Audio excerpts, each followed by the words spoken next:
కాళేశ్వరంపై justice Ghosh commission విచారణ కీలక దశకు చేరుకుంటుంది. ఇప్పటికే ప్రాజెక్టుకు సంబంధించిన అన్ని రకాల డాక్యుమెంట్స్ కమిషన్ వద్దకు చేరుకున్నాయి. నిధుల సేకరణ, నిధుల బదిలీల అంశంపై ఫోకస్ పెట్టింది కమిషన్. మొత్తం 52 ఇంజనీర్లను కమిషన్ ప్రశ్నించనుంది. 14 మంది ఇంజనీర్లను సోమవారం నాడు విచారణ చేయనుంది కమిషన్. ఇంజనీర్ల విచారణ పూర్తి చేసిన తర్వాత ఐఏఎస్ అధికారుల విచారణ జరగనుంది. ఐఏఎస్ విచారణ అనంతరం కాంట్రాక్టర్లు, ప్రైవేటు వ్యక్తులను సైతం బహిరంగ విచారణకు పిలువనుంది జస్టిస్ ఘోష్ కమిషన్.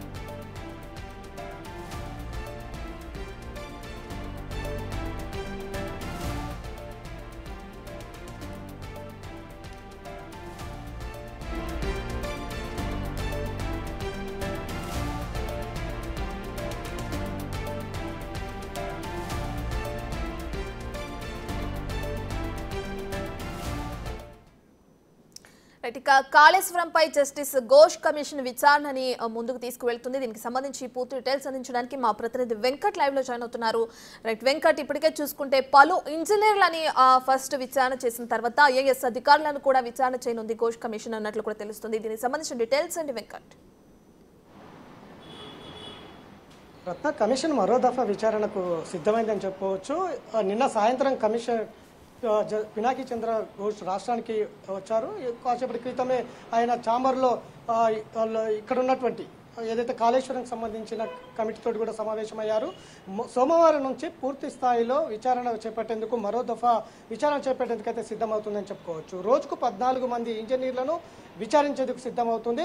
ఈ దఫా మొత్తం 52 మంది ఇంజనీర్లను విచారించేందుకైతే సిద్ధమైంది. ఇప్పటి వరకు దాదాపు 8 నెలల పాటు విచారణ కొనసాగించినటువంటి నేపథ్యంలో పూర్తి స్థాయిలో కమిషన్కి అన్ని డాక్యుమెంట్స్ కూడా కమిషన్ వద్దకు చేరుకున్నాయని కూడా స్పష్టంగా చెప్పుకోవచ్చు. ఇప్పటి వరకు ఇచ్చినటువంటి ఏదైతే బహిరంగ విచారణలో అధికారులు చెప్పినటువంటి ఏదైతే వాంగ్మూలాలన్నీ కూడా రికార్డింగ్ చేసి పెట్టింది కమిషన్. ఇక మిగతా ఎవరైతే ఇంజనీర్లు ఉన్నారో కాళేశ్వరం సంబంధించిన 3 బ్యారేజ్లకు సంబంధించి మేడిగడ్డ, అన్నారం, సుందిల్లా ఈ 3 బ్యారేజీలకు సంబంధించి ఇంజనీర్లను పూర్తి స్థాయిలో విచారించేందుకైతే సిద్ధమైందని చెప్పుకోవచ్చు. ఇప్పటికే చీఫ్ ఇంజనీర్లకు సంబంధించి విచారణ చేపట్టింది. కీలక డాక్యుమెంట్స్ కూడా వారి నుంచి సేకరించి ఉంది. ఇక 3 బ్యారేజీలకు సంబంధించిన మిగతా ఇంజనీర్లను కూడా దాదాపు రోజుకు 14 మందిని విచారిస్తామని కమిషన్ అయితే చెప్తా ఉంది. పూర్తి స్థాయిలో డేటా సేకరించేందుకు కూడా కమిషన్ సిద్ధమైంది. ఇక దీనికి సంబంధించి ఇప్పటికే విజిలెన్స్కి సంబంధించిన ఫైనల్ రిపోర్ట్ కోసం కమిషన్ ఎదురు చూస్తుంది. అట్లనే ఎన్డీఎస్ఏ ఫైనల్ రిపోర్ట్ కోసం కూడా ఇప్పటికే ఎదురు చూస్తున్నటువంటి నేపథ్యం. అట్లనే కాగ్ నివేదిక కూడా ఫైనల్ రిపోర్ట్ రావాలి. అట్లా ప్రభుత్వానికి సంబంధించిన కాళేశ్వరంకి సంబంధించిన పూర్తి సమాచారం కమిషన్కి ఇవ్వాలనేది ఇప్పటికే ఆదేశాలు జారీ చేసినటువంటి నేపథ్యం ఉంది. గతంలో కేసీఆర్ కేబినెట్ తీసుకున్నటువంటి నిర్ణయాలు ఏవైతే ఉన్నాయో కాళేశ్వరంకి సంబంధించి దానికి సంబంధించిన నిర్ణయాల అంతా కూడా కమిషన్కి ఇవ్వాలన్నది కూడా కమిషన్ చెబుతున్నటువంటి అంశం ఉంది. ఇట్లా ప్రతి అంశంలో కూడా పూర్తి స్థాయిలో సమగ్ర విచారణ చేపట్టేందుకైతే కమిషన్ ముందుకు వెళ్తుంది. వచ్చే నెల 31 వరకు విచారణకు గడువు ఇచ్చింది ప్రభుత్వం మళ్ళీ. కాబట్టి ఇప్పటికే 8 నెలల్లో గడుస్తూ ఉంది. నెక్స్ట్ మంత్ వరకు దాదాపు ఏడాది కూడా పూర్తవుతున్నటువంటి నేపథ్యం ఒకవైపు ఉంది. కాబట్టి ఇట్లా పూర్తి స్థాయిలో ఇటు కాళేశ్వరంకి సంబంధించిన నిధులు కావచ్చు, నిధుల సేకరణ, నిధుల బదిలీలు ఎక్కడెక్కడ జరిగాయి, దానికి సంబంధించి ఎంత నిధులు సేకరించారు, ఇదంతా కూడా అకౌంట్స్కి సంబంధించిన అంశాల మీద కూడా దృష్టి పెట్టే అవకాశాలు అయితే స్పష్టంగా కనిపిస్తూ ఉంది. కాబట్టి ఈ అకౌంట్స్ రికార్డ్స్ బుక్స్ మొత్తం కూడా ఇంజనీర్ల అధికారులు కావచ్చు, రాబోయే బ్యూరోక్రాట్స్ కావచ్చు, వీరందరూ కూడా ఇంజనీర్లకు రికార్డ్స్ బుక్స్ అన్ని కూడా వెంట తీసుకొని రావాలి. అవన్నీ కూడా కమిషన్ సమర్పించాలనేది కూడా అధికారులకు ఆదేశించినటువంటి నేపథ్యం కూడా ఉంది. కాబట్టి ఇట్లా స్పష్టంగా బ్యూరోక్రాట్స్కి సంబంధించి కూడా 2014 తర్వాత తెలంగాణ ఏర్పడిన తర్వాత కేసీఆర్ ప్రభుత్వం ఆవిర్భవించిన తర్వాత ఎవరైతే ఇటు ఇరిగేషన్ కావచ్చు, ఫైనాన్స్ డిపార్ట్మెంట్కి సంబంధించి కావచ్చు, ఎవరైతే చీఫ్ సెక్రటరీగా ఉన్నారో వారందరినీ కూడా విచారించే అవకాశం కనిపిస్తూ ఉంది. గతంలో ఎలాంటి నిర్ణయాలు తీసుకున్నారు, ఆ తర్వాత కొత్తగా వచ్చిన సెక్రటరీలు ఎవరెవరు, అట్లనే 2014 నుంచి 2023 వరకు కేసీఆర్ ప్రభుత్వం దిగిపోయేంత వరకు ఎవరెవరు చీఫ్ సెక్రటరీలుగా ఉన్నారు, అంతకుముందు ఏ విధమైనటువంటి నిర్ణయాలు తీసుకున్నారు, ఆ తర్వాత ఏ విధమైనటువంటి నిర్ణయాలు తీసుకున్నారు అనే దాని మీద కూడా తాజా మాజీ సెక్రటరీలను విచారించే అవకాశం అయితే వారి నుంచి కూడా కీలక డేటా సేకరించే అవకాశం ఉంది. ఇట్లా ప్రతి అంశంలో కూడా కమిషన్ ఒక పద్ధతి ప్రకారం ముందుకు వెళ్తున్నటువంటి నేపథ్యం ఉంది. ఈ వారం వారం 10 రోజుల పాటు మొత్తం 52 మంది ఇంజనీర్లను విచారిస్తూ ఉంది. ఆ తర్వాత మరో దఫాకి ఇటు బ్యూరోక్రాట్స్ను కూడా విచారించే అవకాశం కనిపిస్తూ ఉంది. ఇట్లా ఒక్కొక్క అంశం ఒక్కొక్క దఫాలో ఒక్కొక్కరిని పూర్తి స్థాయిలో విచారణ చేపడుతూ సమగ్రంగా డేటా సేకరించే పనిలో అయితే స్పష్టంగా ఉంది. ఇప్పటికే విజిలెన్స్ రిపోర్ట్ కోసం ఎదురు చూస్తుంది, ఎన్డీఎస్ఏ రిపోర్ట్ కోసం ఎదురు చూస్తూ ఉంది. అట్లనే గత ప్రభుత్వంలో తీసుకున్న కేబినెట్ నిర్ణయాలు కూడా పూర్తి స్థాయిలో సమీక్షించేందుకు అయితే కమిషన్ సిద్ధమవుతున్నటువంటి నేపథ్యం ఉంది. అట్లనే ఎన్జిఓస్ గతంలో ప్రైవేట్ వ్యక్తులు అంటే కాళేశ్వరం పైన పూర్తిగా అవగాహన ఉన్నటువంటి ఎన్జిఓస్ రఘు కావచ్చు, ప్రొఫెసర్ కోదండరాం కావచ్చు, ఇట్లాంటి వాళ్ళు కూడా కాళేశ్వరం పైన పూర్తిగా అవగాహన ఉంది. వారి అభిప్రాయాలు కూడా సేకరించే అవకాశం అయితే స్పష్టంగా ఉంది. అట్లా అఫిడవిట్లు ఎవరైతే సమర్పించారో కమిషన్కి వారందరినీ కూడా విడతల వారీగా విచారించే అవకాశం అయితే స్పష్టంగా ఉంది. సోమవారం నుంచి విచారణ మొదలవుతూ ఉంది. దాదాపు 52 మందిని విచారించేందుకు కమిషన్ సిద్ధమైంది అని చెప్పుకోవచ్చు. రత్న. రైట్ వెంకట్, మీరు చెప్పినట్లుగానే ప్రైవేట్ వ్యక్తులను సైతం విచారణకు పిలుస్తున్నారు అని అంటున్నారు. ఇక వాళ్ళు కాకుండా రాజకీయ ప్రముఖులను కూడా కొంతమందిని ఈ విచారణకు పిలిచి విచారించే అవకాశం కూడా కనిపిస్తుంది అంటున్నారు. మరి ఎవరి పేరు తెరపైకి వస్తుందంటారు వెంకట్?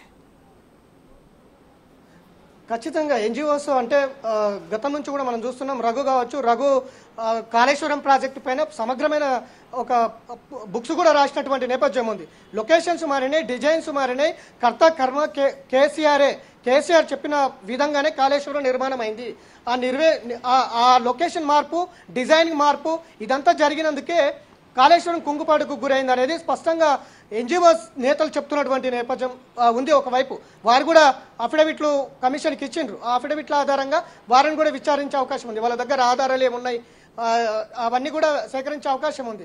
స్పష్టంగా ముందు నుంచి కూడా చెప్తా ఉన్నారు, కాళేశ్వరంలో ఖచ్చితంగా అవకతవకలు జరిగాయి, నిర్మాణ లోపాలు జరిగాయి. ఆ నిర్మాణ లోపాల వల్లే ఇవాళ కుంగుపాటు జరిగింది అనేది.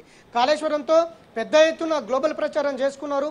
కాళేశ్వరంతోనే తెలంగాణ రైతులు ఇవాళ దేశంలోనే నెంబర్ 1గా పంట పండిస్తున్నారు అనేది పెద్ద ఎత్తున గ్లోబల్ ప్రచారం చేసుకున్నారు. కర్త కర్మ మేమే దగ్గరుండే కాళేశ్వరం నిర్మాణం చేసుకున్నామని చెప్పుకున్నారు. ఇదంతా కూడా బయటికి రావాల్సిన అవసరం ఉంది. కాబట్టి అటు ఎన్జిఓస్ అధికారులను విచారించే అవకాశం ఉంది. వారి దగ్గర ఉన్న డేటా మొత్తం కూడా సేకరించే అవకాశం ఉంది. ఎక్కడ లొకేషన్లు జరిగినాయి, ఎక్కడ నిర్మాణం జరిగింది, ఆ నిర్మాణ లోపాలేంది, కుంగుపాటికి కారణాలేంది, ఇవన్నీ కూడా విచారించే అవకాశం ఉంది. దీంతో పాటు ఎవరైతే బ్యూరోక్రాట్స్, ఎన్జిఓస్, కాంట్రాక్టర్స్, ఏజెన్సీ సంస్థలు, ఇట్లా సబ్ కాంట్రాక్టర్స్ ఇట్లా వరుసగా విచారించిన తర్వాత బ్యూరోక్రాట్స్కి వెళ్తుంది. బ్యూరోక్రాట్స్ అంటే గతంలో ఎవరెవరు ఐఏఎస్ అధికారులు ఉన్నారు, ఇరిగేషన్ డిపార్ట్మెంట్, ఇటు ఫైనాన్స్ డిపార్ట్మెంట్ బ్యూరోక్రాట్స్ను విచారిస్తుంది. బ్యూరోక్రాట్స్ ఏం చెప్తారనేది ఇప్పుడు ఆసక్తిగా ఉంది. ఎందుకంటే అధికారులందరూ కూడా గత ప్రభుత్వ పెద్దలు చెప్పినట్టుగానే నిర్మాణం చేసినాము, వారు చెప్పినట్టునే మేము ముందుకు వెళ్ళినామని అధికారులు చెప్పారు ఇప్పటివరకు. రేపు వచ్చే బ్యూరోక్రాట్స్ ఏం చెప్తారు? గత ప్రభుత్వ పెద్దలు చెప్పినట్టే మేము నడుచుకున్నాము, వారి నిర్ణయాల మేరకే మేము సంతకాలు చేసినాము, వారి నిర్ణయాల మేరకే మేము నిధుల సేకరణ చేపట్టాము, వారి నిర్ణయాల మేరకే మేము ఆ నిధులు బదిలీ చేశామని చెప్తారా లేదా ఏం చెప్తారనేది ఆసక్తిగా ఉంది. కాబట్టి బ్యూరోక్రాట్స్ తర్వాత ప్రజాప్రతినిధులు గత ప్రభుత్వ పెద్దల వైపుకు చూసే అవకాశం ఉంది. ఎందుకంటే ఇప్పటివరకు అధికారులు స్పష్టంగా గత ఇరిగేషన్ డిపార్ట్మెంట్కు సంబంధించిన మినిస్టర్ కావచ్చు, అట్లనే కర్త కర్మక్రియ కేసీఆర్ కూడా అందులో ఉన్నారని అధికారులు స్పష్టంగా చెప్తున్నారు. వారి నిర్ణయాల మేరకే మేము చేసినాం అనేది. లొకేషన్ మార్పు జరిగింది, అట్లనే నిర్మాణం జరిగింది. ఆ లొకేషన్ మార్పు తుమ్మిడియేటి దగ్గర కట్టాల్సిన ప్రాజెక్టు వేడిగడ్డకు తరలించారు. అసలు ఇదంతా కూడా ఒక గందరగోళ పరిస్థితులు ఉన్నాయి. అధికారులందరూ కూడా పూర్తి స్థాయిలో గత ప్రభుత్వ పెద్దలే అని చెప్తున్నారు. కాబట్టి రేపు బ్యూరోక్రాట్స్ ఏం చెప్తారు?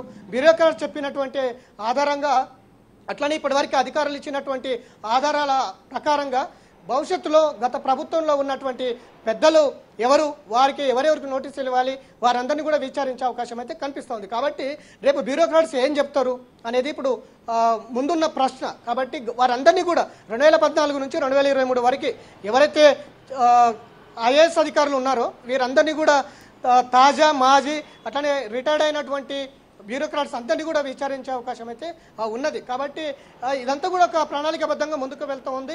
ఇప్పటి వరకు అధికారులు ఇచ్చినటువంటి ఆధారాలను కూడా సేకరించి ఉంది.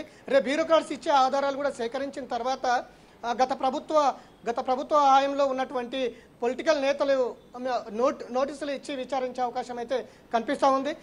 ప్రధానంగా ఇటు ఇరిగేషన్ కావచ్చు, ఇటు ఫైనాన్స్ డిపార్ట్మెంటు, ఇటు ఇరిగేషను, దీనికి సంబంధించిన 2 డిపార్ట్మెంట్లకు సంబంధించిన మినిస్టర్లకు తో పాటు మరికొంతమందికి నోటీసులు ఇచ్చి విచారించే అవకాశం అయితే స్పష్టంగా ఉంది. కాబట్టి ముందు నుంచి కర్త కర్మ క్రియ మొత్తం మేడిగడ్డ ఒక తెలంగాణకు ఒక వరం అని ప్రపంచ స్థాయిలో ప్రచారం చేసుకున్నటువంటి నేపథ్యం గతంలో ఉంది కాబట్టి గత ప్రభుత్వ పెద్దలు ఎవరికి నోటీసులు ఇస్తుంది, బ్యూరోక్రాట్స్ ఏం సమాధానాలు చెప్తారు కమిషన్ ముందర, ఇప్పటివరకే అధికారులు ఇచ్చినటువంటి ఆధారాలు అయితే స్పష్టంగా చెప్తున్నాయి. కాబట్టి ఖచ్చితంగా బ్యూరోక్రాట్స్ విచారణ తర్వాత పొలిటికల్ యాంగిల్లో చూసే అవకాశం అయితే కనిపిస్తూ ఉంది. ఇప్పటివరకు దీనికి సంబంధించిన అకౌంట్స్, నిధుల సేకరణ, నిధుల బదిలీలు, ఎక్కడెక్కడ ఎంతెంత తీసుకొచ్చారు, ఎక్కడెక్కడ ఎంత బదిలీ చేసిరు అనే దాని మీదనే ప్రధానంగా ఫోకస్ చేస్తుంది కమిషన్. ఇదంతా ఒక సమగ్రంగా విచారణ తర్వాత డేటా సేకరించిన తర్వాత బ్యూరోక్రాట్స్కి వెళ్తుంది.